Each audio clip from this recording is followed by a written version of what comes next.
महा तूफान निसर्ग महाराष्ट्र से गुजर गया, लेकिन मुंबई से रायगढ़ तक तबाही का मंजर छोड़ गया। 120 किलोमीटर तेज रफ्तार से चली हवाओं के सामने जो पड़ा तिनके सा उड़ गया। कई पेड़ धराशायी हो गए, कई घरों की छत उड़ गई। इंडिया टीवी रिपोर्टर्स पिछले 12 घंटे से ऑन फील्ड हैं। 10 रिपोर्टर्स ने महा तूफान की सबसे सटीक ग्राउंड रिपोर्ट भेजी है, देखिए।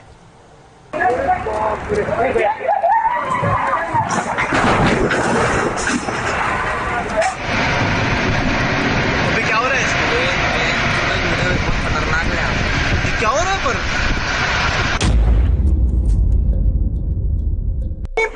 तूफान में पेड़ गिरने की बहुत सी तस्वीरें आपने देखी होंगी, लेकिन जो आपके टेलीविजन स्क्रीन पर दिख रहा है, ऐसी तस्वीरें आपकी नजरों के सामने से शायद ही गुजरी हो। ये देखिए, पेड़ धीरे धीरे अपनी जड़ से उखड़ रहा है। लोग आवाज लगा रहे हैं, लेकिन खुद को बचाने के अलावा यहाँ कोई विकल्प नहीं है। निसर्ग महातूफान के सामने ऐसे कई पेड़ उखड़ गए। आंधी ऐसी चली कि उसके रास्ते में जो भी आया बर्बादी का शिकार हो गया। महातूफान निसर्ग की महाराष्ट्र में महा टक्कर हुई है। कहीं छत उड़ गई है, बड़े बड़े पेड़ तिनके की तरह उखड़ गए हैं। मुंबई, ठाणे, पालघर तेज हवा के झोंके से कई पेड़ धराशायी हो गए। साइंस सर्कल पर मौजूद है और यहाँ पर एक जो बड़ा पेड़ है वो जमीन से उखड़कर गिर गया और आप देख सकते हैं कि कितना ज्यादा नुकसान हुआ है। ये जो बैरिकेड है वो इतना मजबूत होता है, वो तक टूटकर एकदम तहस नहस हो गया और ये जो स्ट्रीट लाइट होती है उसका आखिरी छोर आप देख सकते हैं कि उसका क्या हाल हुआ है, वो पूरी तरह टूट चुका है।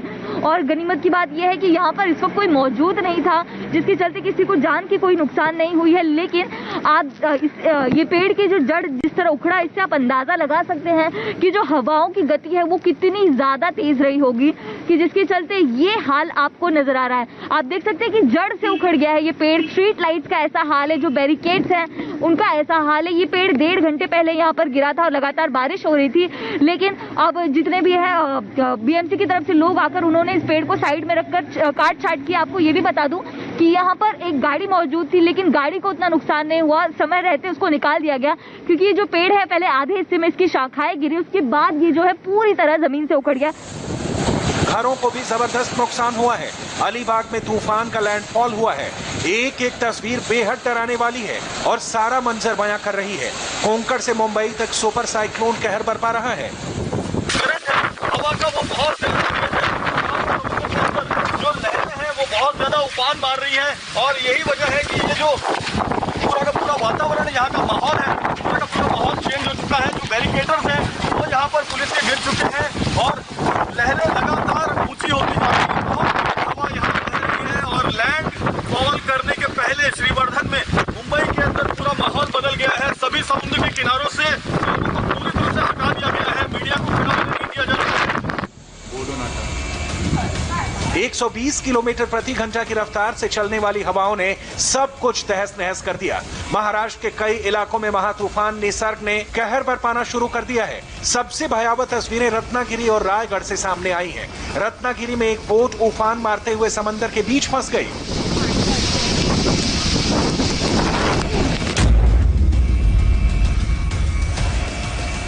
तो वहीं रत्नागिरी के दपोली में मकान के ऊपर से टिन शेड उड़ गए।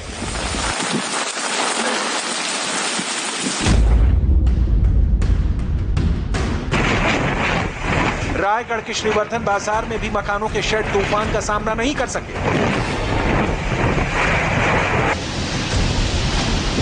रायगढ़ के श्रीवर्धन हरिहरेश्वर से भी तूफान का डराने वाला वीडियो सामने आया है। तेज हवाएं और बारिश के चलते पेड़ टूट कर गिर रहे हैं। लोगों में दहशत है।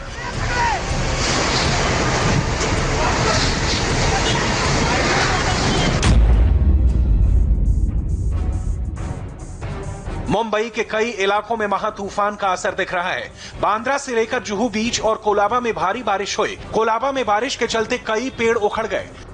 मैं इस वक्त मुंबई के डॉकयार्ड रोड में हूँ और मेरी आंखों के सामने एक बहुत बड़ा पेड़ 2 गाड़ियों पर गिरा है। देखिए, ये पेड़ इन दोनों गाड़ियों को पूरी तरीके से बर्बाद कर चुका है। दोनों गाड़ियां पूरी तरीके से डिस्ट्रॉय हो चुकी हैं। ये गाड़ी जिसकी ऊपर की जो सनरूफ थी वो टूट चुकी है, छत पूरी तरीके से टूट चुकी है और इसके पीछे जो एक लाल कलर की गाड़ी है वो भी पूरी तरीके से बर्बाद हो चुकी है। वर्सोवा में निसर्ग महा तूफान से लोगों को बचाने के लिए घरों को खाली कराना पड़ा। कोरोना की महामारी से हम जूझ ही रहे थे कि आज सुबह जो निसर्ग साइक्लोन का आने का जो अंदेशा था, जिसकी वजह से मुंबई शहर का जो नक्शा है वो बिल्कुल पूरी तरह से पलट गया।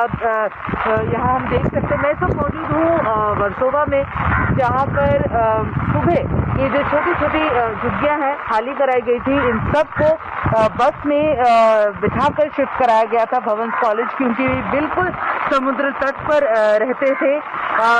ये हम देख सकते हैं मुंबई पुलिस जो है वो सुबह से कार्यरत है। वो एक एक घरों में जा करके वो चेक कर रहे थे कि यहाँ पर लोग हैं कि नहीं, अगर हैं तो उन्हें भवंस कॉलेज तक पहुँचाया जाए, सुरक्षित रखा जाए। जब ये तूफान का जो कहर है वो जैसे ही खत्म होगा या जैसे ही शांत होगा, वापस उन्हें अपने अपने घरों में वो पहुंचाएंगे बाकायदा। तो ये है हमारा मुंबई, जहां पर हर दिन के लिए, हर वक्त के लिए सभी तैयार रहते हैं। सबकी मानसिक स्थिति जो है वो कहीं ना कहीं वो जानते हैं कि उन्हें कैसे इस तरह की परेशानियों से निपटना है। तो समुद्र का की जो लहर है वो अभी शांत हो चुकी है, लेकिन बारिश अभी भी बरकरार है। हवा का तेज़ जो है वो भी अभी भी बरकरार है। तो शाम तक जो है वो हम उम्मीद करते हैं कि ये सब कुछ शांत हो जाएगा। वापस एक बार फिर से शहर जो है वो शहर के लोग पटरी पर आ जाएंगे। कैमरामैन सागर के साथ जोहिता मित्रा सुवर्णा, इंडिया टीवी मुंबई। अब आपको एक और हैरान करने वाली तस्वीर दिखाते हैं। दावा किया जा रहा है कि ये वीडियो मुंबई के घाटकोपर के पहाड़ी इलाके का है, जब बारिश के बाद उफान भरता एक नाला ऐसा बेकाबू हुआ कि रास्ते में आने वाली हर चीज साथ बहा ले गया। ये वीडियो बीजेपी नेता राम कदम ने ट्वीट किया है। बीजेपी नेता के इस वीडियो में साफ दिख रहा है कि भारी भरकम बाइक पानी के इस प्रहार में तिनका साबित हुई। ऐसा सैलाब आया जिसके सामने कुछ नहीं टिक पाया। हर कोई अपनी जान बचाने के लिए भागता नजर आया। महाराष्ट्र के 21 और गुजरात के 16 जिलों में तूफान का असर है। इस बीच मुंबई के बांद्रा वर्ली सी लिंक पर वाहनों की आवाजाही बंद कर दी गई। तूफान की वजह से कई ट्रेनों की टाइमिंग बदली गई, कई ट्रेनों के रूट बदलने पड़े। मछुआरों से 4 जून तक समुद्र में नहीं जाने को कहा गया है। कोरोना से पहले ही मुंबई सिसक रही थी और अब निसर्ग तूफान ने मुंबई में ट्रैफिक कई घंटों के लिए रोक दिया। इस बीच करीब 43 एनडीआरएफ की टीमें महाराष्ट्र और गुजरात में तैनात की गई हैं। करीब 1 लाख लोगों को चक्रवात से बचाने के लिए सुरक्षित जगहों पर पहुंचाया गया है। रायगढ़ जिले के थल गांव में मैं मौजूद हूं और यहां पर आपको तस्वीर दिखाता हूं कि किस तरह से निसर्ग तूफान ने कहर ढाया है। आपको तस्वीरों के जरिए दिखाते हैं। आप देखिए, ये यहाँ पर एक आम का पेड़ था और आम के पेड़ से किस तरह से जो बड़े बड़े हापूस आम हैं वो आपको सड़क पर गिरे हुए नजर आएंगे। तो जो आम का व्यापार करने वाले व्यापारी हैं, गांव के जो किसान हैं, उनका किस तरह से बड़े पैमाने पर नुकसान हुआ है। यहाँ पर इन बिखरे हुए आमों को देखकर आप अंदाजा लगा सकते हैं। आप देखिए, ये जो आम है ये हापूस आम है। बड़े पैमाने पर आपको इस तरह से सड़क पर गिरा हुआ नजर आएगा। जाहिर बात है कि इस तरह से इतने बड़े बड़े हापूस आम जिनकी कीमत इस वक्त बाजार में हजारों रुपए है, इतने बड़े बड़े आम यहाँ पर सड़क पर बिखरे हुए नजर आ रहे हैं। आप देखिए किस तरह से टहनियां जमीन पर गिरी हुई हैं। इस गांव में हमने कई जगहों पर जो है पेड़ भी गिरे हुए देखे हैं। तो इस तरह की तस्वीर पूरे गांव में देखने को मिल रही है। यहाँ पर हमारे साथ में स्थानीय गांव के लोग भी उनसे बात करेंगे। सर, जानना चाहेंगे क्या ये आपका पेड़ था और ये तूफान के चलते गिरा है? कितना नुकसान हो गया आम का? मेरा कम से कम 10 से 12 हजार रुपए का एक झाड़ का नुकसान हुआ है। ऐसा मेरा इधर है, हमारे खेती में भी ऐसा झाड़ है। तो बहुत आम उधर भी ऐसा पकड़ा था हापुस का, लेकिन वो बहुत आम गिर के सब सत्यानाशी हो गए। रायगढ़ में 1-2 नहीं बल्कि कई जगहों पर पेड़ गिरे हैं। कहीं सड़कों के बीचों बीच पेड़ गिरने से ट्रैफिक थम गया है। निसर्ग तूफान महाराष्ट्र से निकल गया है, लेकिन अपने पीछे तबाही का मंजर छोड़ गया है। हालांकि पालघर में निसर्ग तूफान का कोई असर नहीं पड़ा। ना तो भारी बारिश हुई, ना ही समुद्र में तेज लहरें उठी।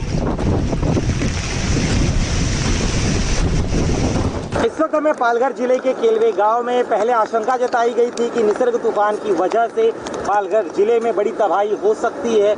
यहां पर 2 दिनों के लिए रेड अलर्ट भी जारी किया गया था। अनुमान लगाया गया था कि निसर्ग तूफान की वजह से पालघर में मूसलाधार बरसात हो सकती है। जो निचले इलाके हैं वहां पर पानी भर सकता है, साथ ही में तेज हवाएं चल सकती है। लेकिन राहत की बात ये रही कि इस तूफान का कुछ भी असर पूरे पालघर जिले में नहीं हुआ। ना तो मूसलाधार बरसात हुई, ना ही तेज हवाएं चली, साथ ही में समंदर भी जो है वो भी शांत रहा। मैं इस जगह के दृश्य भी आपको दिखाता हूँ। देखिए इतना बड़ा तूफान यहाँ पर आता है, लेकिन ये जो बीच है और इसका जो तटीय इलाका है वो पूरी तरह से शांत है। तूफान आकर गुजर गया, लेकिन यहाँ पर एक भी क्षति नहीं हुई है। प्रशासन का कहना है कि भले ही तूफान गुजर गया हो, लेकिन चूंकि मौसम विभाग की तरफ से 2 दिनों के लिए अलर्ट जारी किया गया है और अभी भी हल्की बूंदाबांदी हो रही है, ऐसे में सावधानी बरतना बहुत ज़रूरी है। और इसीलिए जिन 15,000 से ज़्यादा लोगों को जो तटों पर रहते थे, जिन्हें यहाँ से अन्य सुरक्षित जगह पर शिफ्ट किया गया था, उन्हें अभी भी उसी जगह पर रहना होगा। 3 और 4 तारीख के लिए रेड अलर्ट है। जाहिर है निसर्ग तूफान से तबाही तो हुई, यही नहीं तूफान से बर्बादी की जो आशंका जताई जा रही थी उसके मुकाबले तूफान कमजोर रहा। गनीमत रही क्योंकि कोरोना काल में पहले से ही लोग खौफ में हैं और निसर्ग ने खौफ की उस सीमा को और बढ़ा दिया था। क्या हो रहा है पर तो तट से टकराने के कुछ घंटे बाद तूफान की रफ्तार भले ही कम हो गई, लेकिन मुंबई और आसपास के इलाकों में बारिश और तेज हवा का सिलसिला लगातार जारी है। मौसम विभाग के मुताबिक ये हालात अगले 24 घंटे तक जारी रह सकते हैं। अब हम आपको बताते हैं अरब सागर में ये तूफानी हलचल पैदा कैसे हुई। अरब सागर में बने किसी तूफान ने 100 साल बाद मुंबई का रुख कैसे किया।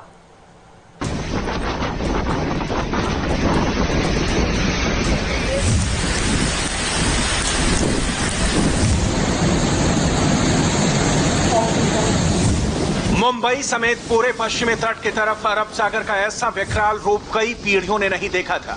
सुपर साइक्लोन क्या होता है ये 100 साल से सिर्फ खबरों में देखा सुना था, लेकिन बुधवार की दोपहर ऐसे साक्षात हुआ सुपर साइक्लोन कि उसके जोर के आगे बड़ी से बड़ी चीज तिनके की तरह उड़ने लगी।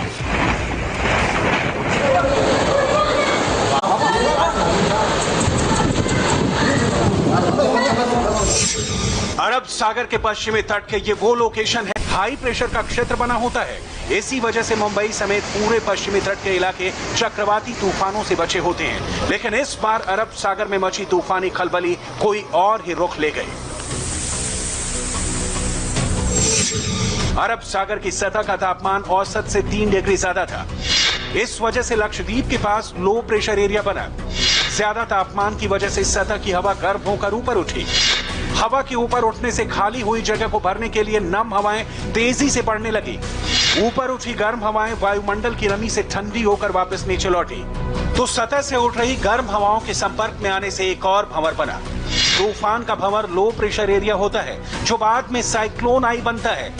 30 से 31 मई तक ये भंवर चक्रवात का रूप लेता गया और तेजी से पश्चिमी तट की तरफ बढ़ने लगा। ये पूरा घटनाक्रम मौसम विभाग के लिए भी चौंकाने वाला था, क्योंकि एक तो अरब सागर में तूफान कम बनते हैं और जो बनते हैं वो अरब सागर के पश्चिम या उत्तर की ओर रुख कर जाते हैं। अरब सागर के चक्रवातों का यही पारंपरिक रूट है। ऐसा 5 बार पिछले साल में ही हो चुका है। नंबर 1, वायु 10 जून 2019 को बना था। ये उत्तर की तरफ बढ़ा, पश्चिमी गुजरात पहुंचते पहुंचते कमजोर हो गया। नंबर 2, हिक्का, ये 22 सितंबर 2019 को बना था। ये उत्तर पश्चिम की तरफ बढ़ते हुए ओमान पहुंचा। नंबर 3, 4, 24 अक्टूबर 2019 को बना था। ये साइक्लोन पश्चिम की तरफ बढ़ा और सोमालिया पहुंचा। 4, महा, 30 अक्टूबर 2019 को बना था। ये भी उत्तर पश्चिम की तरफ बढ़ते हुए ओमान पहुंचा। नंबर 5, पवन, 2 दिसंबर 2019 को बना ये तूफान पश्चिम की तरफ बढ़ते हुए अदन की खाड़ी में जा पहुंचा। लेकिन निसाग्रा ने ठीक इन 5 तूफानों के उल्टी गति पकड़ी। ये पश्चिम की तरफ बढ़ने की बजाय पूरब की तरफ बढ़ने लगा। मौसम विभाग ने तभी ये खतरा भांप लिया था। ये साइक्लोन देश के पश्चिमी तट पर बड़ी तबाही मचाने वाला था,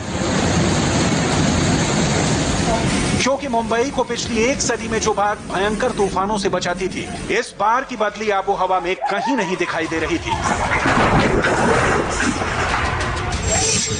दरअसल मानसून के महीने में पूरे पश्चिमी तट की तरफ समुद्र में हाई प्रेशर एरिया बनता है। ये तूफानों को रोकने वाले रेड क्षेत्र की तरह काम करते हैं। तूफानों की दिशा उधर होती है जिधर लो प्रेशर एरिया होता है, इसलिए पश्चिम तट के हाई प्रेशर एरिया से टकराकर उल्टी दिशा में मुड़ जाते हैं। मुंबई में प्री मानसून सीजन में आखिरी तूफान 1961 में आया था। वो तूफान भी इतना तेज रफ्तार नहीं था जितना निसर्ग का वेग था। इस बार तूफान तेज था, लेकिन अच्छी बात यह थी कि मौसम विभाग के पूर्वानुमान के साथ तैयारी भी पूरी कर ली गई थी।